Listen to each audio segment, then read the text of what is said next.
कल हम लोग क्या क्या पढ़े थे? ड्राई और मॉइस्ट बताया थे कि जो मतलब मारता है क्लीन करता है बैक्टीरिया को किस तरीका से करता है, ठीक है। किसी में क्या करता था, प्रोटीन को डिनेचर्ड करता था, किसी में कोऑर्डिनेट कर देता था, ठीक है। मॉइस्ट में लेटेंट हीट उसको मिल जाता था, कूलर सरफेस को और वो क्या हो जाता था, मर जाता था, ठीक है ना। ऐसे करके सब बताए थे, ठीक है ना। तो वो सब प्रोसेस याद करना, जितना ये सब पढ़ाते जाएंगे ना तो इसमें वो सब आप नहीं दिखाएंगे कि कैसे मारता है। ड्राई हीट में दिखाएंगे तो जितना भी ड्राई हीट है ना सब में सही मरेगा, समझ में आ रहा है। तो वैसा ही स्टरलाइज होगा कोई भी इंस्ट्रूमेंट। आज स्टार्ट कर रहे हैं फैक्टर फ्रीक्वेंसी स्टरलाइजेशन। स्टरलाइजेशन हो रहा है, ठीक है ना। तो कौन कौन सा फैक्टर उसको अफेक्ट करेगा, समझ में आ रहा है। अफेक्ट करेगा मतलब कितना जल्दी होगा, कितना स्लो होगा, समझ में आ रहा है, कितना देर तक होगा, ठीक है। इस सब पे कौन कौन सा फैक्टर अफेक्ट करेगा, किस पे डिपेंड करता है। सबसे पहला क्या है, नेचर ऑफ हीट, ठीक है ना। तुम हीट को दे रहे हो उसको किस टाइप का दे रहे हो। अब मानो कि इसको स्टरलाइज कर रहे हो, दोनों हीट दे सकते हो, क्या है ड्राई या मॉइस्ट, दोनों का तरीका अलग अलग है। मॉइस्ट में क्या होता है, थोड़ा जल्दी और बेहतर तरीका से क्या होता है, स्टरलाइजेशन होता है। बताया था लेटेंट हीट होता है, उसमें स्पोर भी मार सकता है, ठीक है। डिपेंड कर रहा है कि ना नेचर ऑफ हीट, ड्राई दिया कि मॉइस्ट दिया, किस टाइप का स्पोर है, इतना अच्छा से होगा कि नहीं, इसको डिपेंड किया कि नहीं नेचर ऑफ हीट पे। दूसरा का है टेम्परेचर एंड टाइम। अब कोई मानो कि किसी को स्टरलाइज करना है, तुम किसी को 30 डिग्री पे कर रहा है, किसी को डायरेक्ट 120 डिग्री 30 डिग्री पे कर रहा है, किसी को 50 डिग्री पे कर रहा है, किसी को 150 डिग्री पे कर रहा है। तो जितना ज़्यादा टेम्परेचर आएगा क्या होगा, स्टरलाइजेशन उतना फास्ट होगा, समझ में आ रहा है। और जो धीरे धीरे करेंगे तो क्या होगा, स्टरलाइजेशन स्लो होगा और टाइम पर भी डिपेंड करेगा। जितना ज़्यादा टेम्परेचर रखेगा, समझ में आ रहा है, उतना कम देर में हो जाएगा। और जितना धीरे धीरे टेम्परेचर बढ़ाएगा उतना ज़्यादा टाइम लगेगा। जैसे मानो कि ऑटोक्लेविंग या पास्चराइजेशन हम बिल्कुल सब पढ़ाएंगे तो बताएंगे कि अगर टेम्परेचर घटता है तो टाइम बढ़ जाएगा। कोई भी चीज़ में देख लो ना, इनको अपना घर में मानो पानी गर्म करना है, पानी गर्म करना, गैस पर चढ़ा दिया, लो फ्लेम पे कर दिया, गैस चलता है ना, लो फ्लेम पे कर दिया, उसमें क्या लगेगा, एक तसला पानी है, कितना टाइम लगेगा, ज़्यादा लगेगा। और वहीं हाई फ्लेम पर कर दिया तो टाइम कम लगेगा कि नहीं, बोलो। उसी पे ये भी स्टरलाइजेशन में, स्टरलाइजेशन में अगर टेम्परेचर बढ़ाएगा, ठीक है ना, टाइम क्या होगा, ऑटोमेटिक कम लगेगा। और टाइम और टेम्परेचर घटाएगा तो क्या होगा, टाइम बढ़ जाएगा, ठीक है ना। वो डिपेंड करता है कि इस टाइप का मटेरियल यूज कर रहे हो। अब ऐसा भी नहीं है कि तुम एक प्लास्टिक का स्टरलाइजेशन कर रहे हो और एक मेटल को स्टरलाइज कर रहे हो, मेटल ट्रे या मेटल जो भी इंस्ट्रूमेंट है, समझ में आ रहा है। और उसको स्टरलाइज कर रहा था, उसको तो अब एक ही बार मानो कि प्लास्टिक वाला तो एक बार ऐसा तो नहीं रखते हुए, क्या टेम्परेचर कम करके उसको स्टरलाइज करेंगे या रेडिएशन से करेंगे, समझ में आ रहा है। डिपेंड्स ऑफ नेचर, क्या मटेरियल का नेचर किस टाइप का, तो ये तो पहले समझ में आया। टेम्परेचर और टाइम का क्या रिलेशन है स्टरलाइजेशन से, जितना ज़्यादा स्टरलाइजेशन टेम्परेचर आएगा टाइम कम लगेगा, और टेम्परेचर कम रहेगा तो टाइम ज़्यादा लगेगा। नेचर ऑफ हीट बताएं, ड्राई हीट और मॉइस्ट हीट। ड्राई हीट में क्या होगा, तुरंत हो जाएगा लेकिन स्पोर होगा नहीं होगा। मॉइस्ट हीट में क्या होगा, जितना भी होगा स्पोर सब एलिमिनेट हो जाएगा वहाँ से, उस सरफेस से, ठीक है। उसके बाद तीसरा है nature number of micro organism present. अगर मानो कि किसी इंस्ट्रूमेंट में, ठीक है ना, किसी इंस्ट्रूमेंट में माइक्रो ऑर्गेनिज्म या इन्फेक्टेड जो माइक्रो ऑर्गेनिज्म है, ठीक है ना, जो इसको इन्फेक्शन फैला सकता है, उसका संख्या ज़्यादा है, समझ में आ रहा है। क्या होगा, स्टरलाइजेशन में टाइम ज़्यादा लगेगा। मानो कि ये रूम है, इसको साफ करना है, हम ज़्यादा कचरा किए हैं, पूरा इधर उधर गिराया है, स्केल उसके नहीं होता है कचरा, क्या होगा, बहाना पोछने में ज़्यादा टाइम लगेगा, ठीक है ना। जितना ज़्यादा माइक्रो ऑर्गेनिज्म रहेगा उतना ज़्यादा स्टरलाइजेशन करने में टाइम लगेगा, ठीक है ना। क्योंकि एक मटेरियल दो बार आएगा तो क्या होगा, 5-6 मिनट में हो जाएगा, दो को मारना खत्म। वहीं पर 50 बार आएगा तो क्या होगा, सबको मारना है तो टाइम लगेगा कि नहीं। इससे क्या होगा, ये डायरेक्टली प्रोपोर्शनल हो जाएगा, जितना ज़्यादा माइक्रो ऑर्गेनिज्म उतना ज़्यादा टाइम लगेगा, समझ में आ रहा है। स्टेलाइजेशन का टाइम उतना ज़्यादा पड़ जाएगा, टेम्परेचर थोड़ा बहुत उससे ज़्यादा ही देना पड़ेगा। समझ में आ रहा है। तो ये सब है। चौथा में कैरेक्टरिस्टिक्स ऑफ माइक्रो ऑर्गेनिज्म। अब सब माइक्रो ऑर्गेनिज्म अलग अलग है, ठीक है। कोई माइक्रो ऑर्गेनिज्म का सनलाइट से मर जा रहा है, समझ में आ रहा है। कोई है कि इन्वायरमेंट के कॉन्टेक्ट में आता है, मर जाता है। कोई है कि 70 डिग्री पर मरता है, कोई 100 डिग्री को उबालने के बाद भी नहीं मरता है। समझ में आ रहा है। सबका नेचर क्या है, अलग अलग है। तो सबको स्टेलाइजेशन करने का तरीका भी क्या होगा, अलग अलग होगा। अब जैसे मानो कि स्पोर है, स्पोर क्या होता है, 100 डिग्री तक मरता ही नहीं। इतना ही बॉइल करता है ना, बॉइल पानी करता है ना, इसमें पूरा एकदम मरेगा ही, ठीक है। उसमें क्या करता है, ऑटो क्लेविंग करते हैं, बताए थे 121 डिग्री सेंटीग्रेड आगे बनाएंगे फिर। समझ में आ रहा है। यही मॉइस्चर करते हैं, समझ में आ रहा है। तो क्या हो रहा है, कोई बैक्टीरिया इन्वायरमेंट में आते आते मर जा रहा है, किसी को सनलाइट से मर जा रहा है, किसी को थोड़ा सा हीट दे रहा है, ड्राई हीट, समझ में आ रहा है। या ये सब क्लेविंग सेपरेशन कर रहा है, मर जा रहा है। और कोई बैक्टीरिया तो उसको बॉइल कर दे रहा है, तब वो नहीं मर रहा है, ठीक है। तो किस पर डिपेंड कर रहा है, तो बैक्टीरिया या माइक्रो ऑर्गेनिज्म में क्या चीज़ से बना हुआ है, किस कौन सा प्रोटीन उसमें है, उसका सेल वाल सेल कंटेंट सब डिपेंड कर रहा है कि नहीं, इसमें वाटर कंटेंट कितना है, बताया था स्पोर नहीं सर, ठीक है। तो वही है कैरेक्टरिस्टिक्स ऑफ ऑर्गेनिज्म। जितना ऑर्गेनिज्म है, वायरस है, बैक्टीरिया, सबका अलग अलग है। बैक्टीरिया में माइक्रो बैक्टीरिया में कोई कोलरा वाला है, कोई वाला, सबका अलग अलग है। समझ में आ रहा है ना। सबका क्या है, स्पेसीज अलग है। अब जैसे हम लोग हैं, जानवर है, कुत्ता है, बिलाई है, सबका क्या है, अलग अलग कैपेसिटी, अलग अलग सब कुछ हो। वैसे ही माइक्रो ऑर्गेनिज्म में भी है ना, अलग अलग। तो उसका स्पेसीज क्या है, अलग अलग। अलग अलग स्पेसीज का क्या होगा, टेम्परेचर और टाइम क्या होगा, अलग अलग रहेगा। कोई कम टाइम में मर जाएगा, कोई ज़्यादा टाइम लगाएगा, किसी को कम हीट चाहिए, किसी को ज़्यादा हीट चाहिए। समझ में आ रहा है। इसका स्ट्रेन, ठीक है ना, जिस चीज़ से बना हुआ है, किसी का मानो कि ऐसा चीज़ से बना हुआ है कि हीट से वजह से स्ट्रेन है, ठीक है ना। उसको हीटिंग करोगे 50-100 दिन तक वो मरेगा ही नहीं। और कोई है कि उस हीट मिला वो मर गया। समझ में आ रहा है। तो किस चीज़ से अंदर उसका बनावट क्या है, किस स्ट्रेन का है, समझ में आ रहा है। और चौथा है कि प्रेजेंस ऑफ स्पोर। इसमें स्पोर है कि नहीं है। बहुत सारा बैक्टीरिया होता है, वो स्पोर बना लेता है, ठीक है, जैसे टेटनस का बनाता है। तो इसको क्या मारने में ज़्यादा टाइम लगेगा, टेम्परेचर ज़्यादा लगेगा, टाइम ज़्यादा रहेगा, और बोलो उसको मारना कठिन होगा। तो उसको क्या करेंगे, मॉइस्चर सबसे क्लीन करेंगे वाटर क्लेविंग से। वहीं बहुत सारा बैक्टीरिया जो ऐसा ही मर जाता है, ठीक है ना।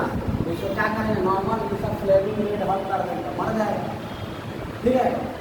तो उसका उसमें स्पोर है कि नहीं उस बैक्टीरिया में, उसका स्ट्रेन क्या है, उसका स्पीसीज है, इस सब पे क्या करेगा, डिपेंड करेगा स्टेलाइजेशन, ठीक है ना।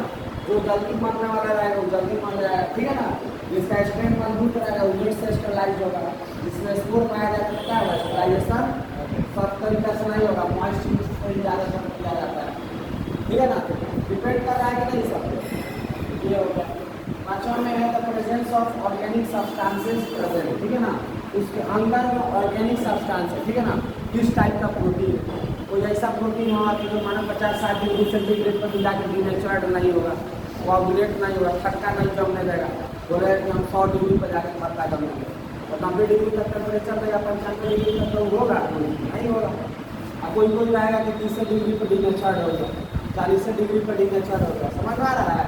उस पर डिपेंड किया कि नहीं उसके अंदर में कौन सा प्रोटीन पाया जा रहा है, ठीक है। तो इसमें कौन सा प्रोटीन है, कौन सा न्यूक्लिक एसिड, मतलब DNA RNA किस टाइप का है, समझ आ रहा है।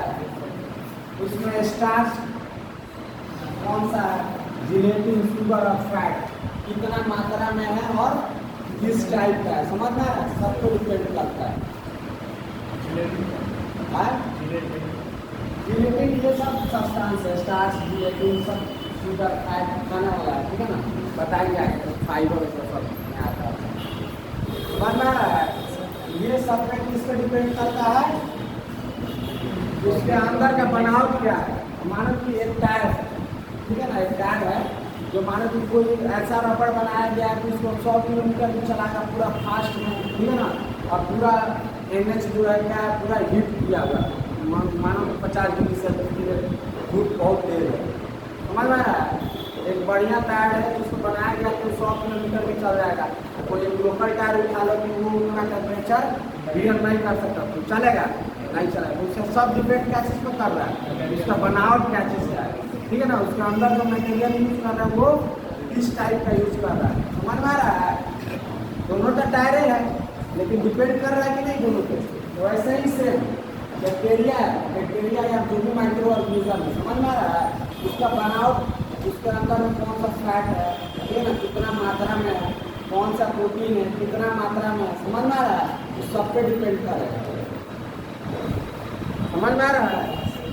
तो ये सब क्या पढ़ाएंगे, फैक्टर इन्फ्लुएंसिंग स्टेबलाइजेशन करते हैं तो कौन सा फैक्टर है तुमको अफेक्ट करेगा। तो सबसे पहले करेगा कि तुम कौन सा हीट दे रहे हो, ड्राई हीट की टेम्परेचर और टाइम। ज़्यादा टेम्परेचर दोगे तो क्या होगा, टाइम कम लगेगा, कम टेम्परेचर दोगे तो टाइम ज़्यादा लगेगा, इस पर डिपेंड कर रहा है ना। दूसरा nature of number of micro organism present, कोई भी चीज़ में, ठीक है ना, माइक्रो ऑर्गेनिज्म ज़्यादा रहेगा तो साफ सफाई करने में ज़्यादा टाइम लगेगा, स्टेरिलाइजेशन करने में ऑटोमेटिक क्या होगा, ज़्यादा टाइम लगेगा। कैरेक्टरिस्टिक ऑफ ऑर्गेनिज्म अब सब तरीका का होता है। अब हम ही लोग में देख लो, हम लोग में कोई अमेरिकन है, कोई पाकिस्तानी है, कोई इंडियन है, कोई चाइनीज है, कोई जापानीज है, सबका क्या है, सेम साइज स्ट्रक्चर सबका अलग अलग है कि नहीं, लेकिन स्पेसिस क्या है, सेम है, ठीक है ना। वैसे ही मानो कि और सब कुत्ता है तो उसका स्पेसिस क्या हो गया, अलग हो गया। तो हम लोग से बहुत सारा चीज़ उसमें अंतर है। हम लोगों में जो प्रोटीन पाया जा रहा है उसमें नहीं होगा, हम लोग का DNA RNA दूसरा है, उसका अलग है, समझ में आ रहा है। तो उस सब पे भी क्या होगा, डिपेंड करेगा, ठीक है ना। सब माइक्रो ऑर्गेनिज्म, कोई बैक्टीरिया है, कोई वायरस है, कोई कुछ है, कोई कुछ है, समझ में आ रहा है। तो सब पे अब जरूरी थोड़ी ना कि वायरस को 40 डिग्री पर मार देगा तो बैक्टीरिया को ही मार देगा, है। समझ में आ रहा है क्या बोलना चाह रहे हैं। तो सब स्पेसीज का क्या है, अलग अलग टाइम है। स्पेसीज में भी जो ग्रुप है उसका क्या है, अलग अलग है। किसी पास ज़्यादा प्रोटीन है, अभी सब हम लोग नहीं है, तो कोई ज़्यादा मोटा हेल्दी है तो उसको मानो कि मारेगा, पीटेगा, चोट लग गया तो ज़्यादा सह सकता है। जो पतला होता है वो तुरंत उसका हाथ मोटा होगा, टूट जाएगा, समझ में आ रहा है। तो उसका क्वांटिटी है, ठीक है ना, उसके शरीर में कितना मात्रा में क्या है उस पर डिपेंड किया कि नहीं। सेल स्टेरिलाइजेशन है तो उसको तोड़ सकता है, मोटा आदमी तो जल्दी उसको मार के तोड़ सकता है नहीं, लेकिन वही पतला है तो क्या होगा, मार के तुरंत कर लेंगे, तोड़ देंगे, समझ में आ रहा है। तो उसमें उसका ऑर्गेनिक सब्सटेंस, उसमें प्रोटीन कितना है आदमी में, या माइक्रो ऑर्गेनिज्म पढ़ा रहे तो माइक्रो ऑर्गेनिज्म में किस न्यूक्लिक एसिड से बना है, उसमें स्टार्च कितना है, जेलेटिन कितना है, शुगर कितना है, फैट कितना है, कौन सा टाइप का, सब पे डिपेंड करता है, समझ में आया। तो ये सारा फैक्टर्स इन्फ्लुएंसिंग स्टेरिलाइजेशन, याद रहेगा ना, कौन कौन सा फैक्टर है जो स्टेरिलाइजेशन को इन्फ्लुएंस करता है, जल्दी करने में या लेट से करने में, ठीक है ना। ये सब फैक्टर क्या करेगा, डिपेंडेंट होता है, समझ आ रहा है। अब मैं ये सब हो गया, ठीक है। अब जो पढ़ा रहे थे सीक्वेंस वाइज, अब पढ़ाएंगे ड्राई स्टेरिलाइजेशन में जो 4 को लिखाए थे, फ्लेमिंग, रेड हॉट इन्फ्लुएंसन और हॉट एयर फ्लेम लिखाए थे ना, इसके बारे में आप पढ़ाएंगे। अब रेड हॉट क्या आता है, रेड हीट क्या आता है, कुछ नहीं, ठीक है। इसमें क्या बताया था, फ्लेम एक चलते रहता है, जिसको भी रेड हॉट करना है उसके लिए आगे क्या करना है, इसमें रख देना है। अब सब मटेरियल का अलग अलग होगा, ठीक है ना, डिपेंड करता है किस मटेरियल का बना हुआ है। कोई मटेरियल क्या होगा, तुरंत हीट एब्जॉर्ब करेगा, कोई लेट से करेगा, ठीक है ना। तो कितना मोटा है, कितना पतला है, इस पर भी डिपेंड करेगा। जैसे हम लोग ऐसी लाइट में लोहार होता है, ठीक है ना, तो लोहा जो गर्म वर्म करता है, ठीक है ना, इस पर जाएगा तो सब मटेरियल एक ही साथ गर्म हो जाएगा। तो क्या नाम है, जो कॉपर का बना हुआ रहता है, ठीक है, या मानो कि आयरन का बना हुआ है, ठीक है, कोई कुछ का बना हुआ, तो क्या होगा, सब में अलग अलग टाइम लगता है, मोटाई को डिपेंड करता है, कितना मोटा है उसके अनुसार उसमें हीट दिया जाता है, टाइम लगता है, समझ में आ रहा है। सेम वैसा ही डिपेंड करेगा रेड हीट में, उसमें क्या होगा, फ्लेम जलते रहेगा, उसको मटेरियल क्या चीज़ का बना हुआ है, ठीक है ना, कितना जल्दी एब्जॉर्ब करेगा टेम्परेचर को, ठीक है, उसके अनुसार क्या करता है, रेड हॉट होगा। और रेड हॉट हो जाएगा तो जो ऑर्गेनिज्म मरना होगा 40, 50, 60, 80 डिग्री तक क्या होगा, मर जाएगा, ठीक है। तो इससे उतना क्वेश्चन कुछ पूछता नहीं है, नॉर्मल है समझने में, ठीक है। उसका फ्लेमिंग में थोड़ा बहुत पढ़ना है, इंटीग्रेशन पढ़ना है थोड़ा बहुत, हॉट या वेरी इंपॉर्टेंट क्या है, इससे क्वेश्चन आता है। स्टेरिलाइजेशन में 2 ही 3 टॉपिक से क्वेश्चन आता है, हॉट एयर ओवन, ऑटोक्लेव समझ में आ रहा है। और उसके बाद जैसे सब पढ़ाएंगे बताएंगे और क्या क्या पूछता है, ठीक है। तो ये सब क्वेश्चन पूछ सकता है, ठीक है ना। What are the factors which influence the sterilization, इसका भी सब दे देगा, ठीक है। ये जो नहीं देगा वो अपना टिक मार देना, ठीक है ना। तो थ्योरेटिकल जो क्वेश्चन है तो सब क्वेश्चन बनेगा उसका, ध्यान रखना। अब ड्राई हीट है, ड्राई हीट में क्या बताया थे कि नॉर्मल जो फ्लेम वलेम जलते रहा तो उसमें क्या करना है, कोई मेटल या जो भी सॉलिड वेस्ट है जो क्या करना, जला देना, ठीक है ना। उसमें से क्या होगा, माइक्रो ऑर्गेनिज्म निकाल देना, जो भी इंस्ट्रूमेंट है, ठीक है। उसको क्या करना, हीट करके माइक्रो ऑर्गेनिज्म को मार देना, ठीक है ना। तो इसमें क्या होगा, ड्राई हीट में स्पोर मरेगा, मर भी सकता है नहीं भी मर सकता है, ठीक है ना। जरूरी नहीं है मर ही जाएगा, नहीं भी मर सकता है, ठीक है। ये भी जरूरी नहीं मरेगा, लेकिन पूरा पूरा नहीं मरेगा, ठीक है ना। नहीं भी मर सकता है, ठीक है ना। ये याद रखना। अब रेड हीट बता दिए क्या होता है। अब दूसरा पढ़ना फ्लेमिंग। फ्लेमिंग कुछ नहीं होता, बुनसन पढ़ना देखा है तुम लोग, दिया ऐसा बनाता है, दिया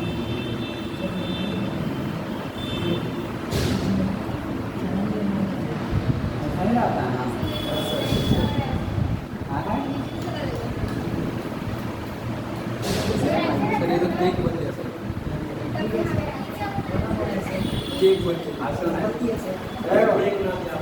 ये स्प्रिट लैंप, बुनसन बर्नर देखा होगा, लैब में जाकर बनना है।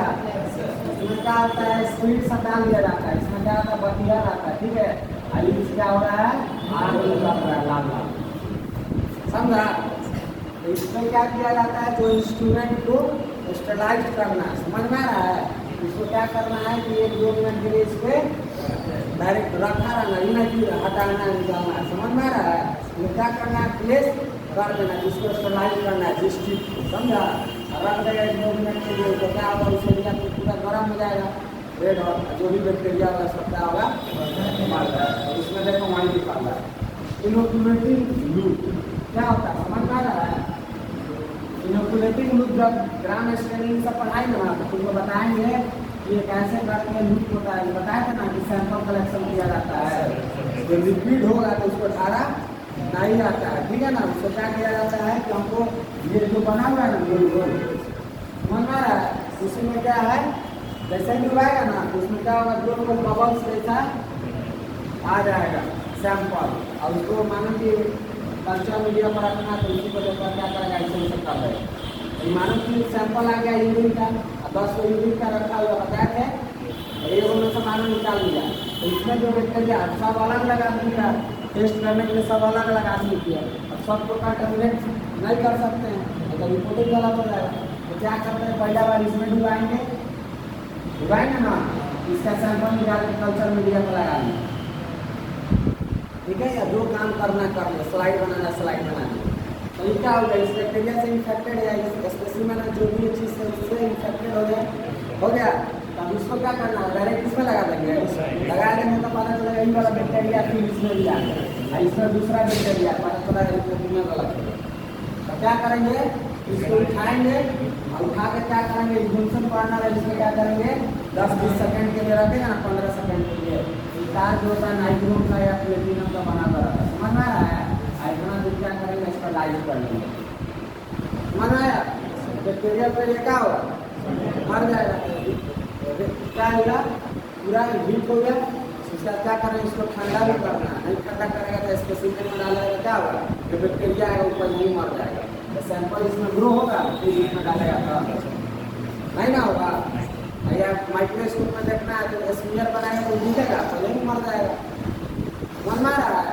इसलिए इसको फिर ठंडा करना है, ठंडा करेगा तो स्टेलाइज हो गया ना एक बार, बैक्टीरिया है उसमें नहीं, फिर इसमें डालना दूसरा सैंपल, फिर उसको सैंपल को लेकर जाए स्मीयर बनाना है, क्या कुछ भी करना कर लेना है। फिर इसको क्या करना है, इसमें 10-20 सेकेंड के लिए रखना है, देखना है कि लाल पूरा हो जाता है, फिर निकाल के उसको क्या करना है, 10 सेकेंड रखेगा, ठंडा हो जाता है, ठीक है ना। नाइट्रोम और प्लेटिनम का एक ही खासियत है कि तुरंत गर्म होता है, तुरंत ठंडा भी हो जाता है, इसीलिए इसको यूज किया जाता है, समझ में आ रहा है।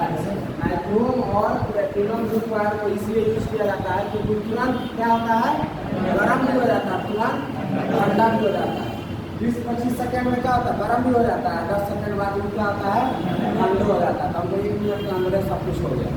अगर तो पता चलेगा कि आधा घंटा रख रहे हैं तो गर्म हो रहा है, फिर 1 घंटा में ठंडा हो रहा है, तो पता चला कि एक सैंपल को 5 घंटा लग रहा है। समझ में आ रहा है? इसको चीज समझ में आया? 3 बार करना है।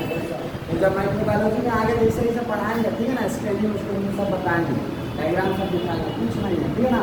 एक लगा रहता है लकड़ी का, ठीक है ना, पकड़ने के लिए, और एक तार रहता है यहाँ पे गोला ऐसा बनाया रहता है, ठीक है। ये सब करने के लिए क्या होता है, फ्लेमिंग का यूज किया जाता है। इसी को बोला रहता है इनोकुलेटिंग लूप। क्या चीज का? Inoculating loop. और प्लेटिनम में बना रहेगा ये वाला, समझ में आ रहा है? तो प्लेटिनम इनोकुलेटिंग लूप हो जाएगा। अगर नाइक्रोम का बना रहेगा तो नाइक्रोम लूप हो जाएगा। समझ में आया? तो कौन मेटल से बना होगा उसको उसका नाम चला जाता है इनोकुलेटिंग लूप। समझ में आया? ये ऐसा लूप होता है जिसको यूज किया जाता है कि सैंपल को एक जगह से उठाकर दूसरे जगह रखने के लिए। याद रहेगा ना? ठीक है। तो देखो अब समझो यहाँ पे एन इनोकुलेटिंग लूप, ठीक है ना, और वायर दोनों का मतलब क्या है? लूप मतलब क्या होता है? ऐसे करके गोल कर देते हैं, लूप कर देते हैं। समझ में आ रहा है? लूप मतलब क्या होता है? गोला कर देते हैं, ठीक है ना। तो ऐसा ही होता है, इसमें इसी में फंस गया कि कोई भी चीज रहेगा, जैसे एक आता है वो वाला, क्या नाम है, टूटते हैं पानी में ऐसे डाल देते हैं, टूटते हैं तो क्या होता है? तो क्या होता है? उतना ही पतला रहता है कि नहीं? उसमें क्या होता है? पानी आ जाता है कि नहीं? ठीक है ना। सेम वैसा ही रहता है, उसमें डालेंगे तो क्या होगा? सैंपल हम जितना रहता है 10 माइक्रोमीटर वो आ जाएगा, उसका हम अपना काम कर लेंगे, ज़्यादा सैंपल हमको नहीं चाहिए। समझ में आ रहा है? सेम जैसे गोल रहता है उसमें आ जाता है, लिक्विड गोल गोल आ जाता है ना, सेम वैसा ही होता है। अब समझ में आया? रिलेट कर रहा है ना? देखो अब बोल रहा है कि जो इनोकुलेटिंग लूप है यार वायर, समझ में आ रहा है? दोनों का मतलब सेम है, ठीक है ना। ये है या टिप्स ऑफ मतलब क्या होता है? जो चिमटा होता है उठाने के लिए, ठीक है ना। तो मानो कि सर्जरी में यूज किया गया है, या कोई इंस्ट्रूमेंट इन्फेक्टेड उसको उठा रहा है, ठीक है ना। या फॉर्स को क्या होता है, स्किन जब सर्जरी वर्जरी होता है उसको पकड़ने के लिए यूज किया जाता है। तो इन्फेक्टेड हो गया तो क्या किया? पूरा शरीर मानो कि चिमटा है, उससे क्या होता है? मानो कि ऐसा चिमटा है, आसना नहीं, ठीक है, वो जो चिमटा है, ठीक है, यूज करेगा तो क्या होगा? इतना ही तो नहीं इन्फेक्टेड होगा, यहाँ तक पूरा पकड़ लेते हैं, सही ना करते हैं। कोई भी चिमटा है वो टिप उठाते हैं, पूरा में उठा लेते हैं, बता कर टिप से उठा कर रख देते हैं, तो इन्फेक्शन कितना होगा? यही वाला एरिया में जो नाइक्रोम लूप वायर है, ठीक है, उसका सैंपल उठाते हैं तो मानो कि अंदर घुसाते हैं, नहीं तो ना हुआ। तो इसका मानो कि इसका जितना जो है क्या करेंगे? स्टलाइज कर देंगे, पूरा स्टलाइज हो जाएगा कि नहीं? समझ में आ रहा है? जिसका भी टिप इन्फेक्टेड होता है, समझ में आ रहा है? तो क्या किया जाता है? फ्लेमिंग से स्टलाइज कर सकते हैं।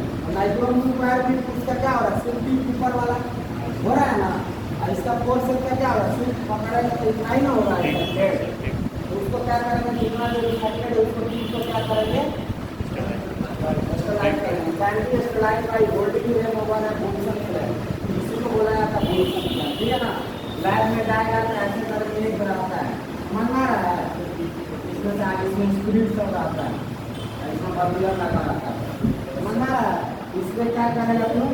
1-2 मिनट के लिए इस सबको रखेगा तो क्या होगा? वो स्टरलाइज हो जाएगा और क्या होगा? रेड हॉट हो जाएगा। क्या हो जाएगा? Red hot. जैसे ही पूरा लाल हो गया, नहीं होता लाल लाल दिखने लगा, किस तरह वो सब लोहा तक करते तो पूरा लाल लाल हो जाता है, सिर्फ वैसा ही दिखने लगा तो उसको हटा कर ठंडा कर दो, हो गया स्टरलाइज। समझ में आया? दिया है, समझो, किसी को स्प्रिट लैंप बोल लेता है। दिया में क्या आता है? माटी का तेल यूज करते हैं, इसमें क्या होता है? स्प्रिट यूज करते हैं, जल्दी जल्दी करना तो फ्लेम ज़्यादा चाहिए, समझ में आ रहा है? एनर्जी ज़्यादा चाहिए, इसलिए हमको स्प्रिट यूज करते हैं, इससे घबराना नहीं है, ठीक है। सर वही सब टर्म है, लैब में आएंगे तो नाम अलग अलग हो जाएगा। दिया को नहीं ना जलाएंगे क्रिएशन के बाद, इसमें से एनर्जी क्या होता है? नहीं ज़्यादा निकलता है। स्प्रिट लैंप में क्या हुआ? तुरंत निकलेगा, ठीक है। पेट्रोल जैसा काम करो, तुरंत एनर्जी निकलता है। समझ में आया?